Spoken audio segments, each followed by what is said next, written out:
Day 12 of diagnosing fictional characters with real-life diseases, until I get sued. Today we're looking at the fastest man alive, running on a dead man's battery. You think the transplant fixed him? No, it just changed the method of execution. Years of compound V abuse didn't just make him fast, it thickened his ventricular walls until his heart became a useless, stiff muscle unable to pump blood. He was running at Mach 3 with an engine designed for a go-kart, so he got a transplant. From a racist soup he annihilated. But biology doesn't care about poetic justice, it only cares about tissue rejection. Here is the problem. A transplanted heart is denervated. It has no connection to the brain's nervous system. When you run, your brain tells your heart to speed up.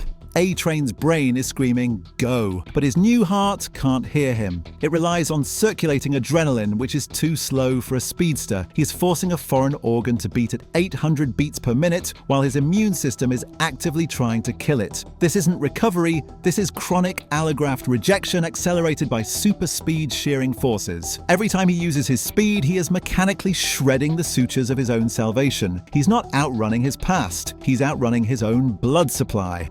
Accelerated cardiac allograft vasculopathy. That's my diagnosis. See you tomorrow. Stay sharp.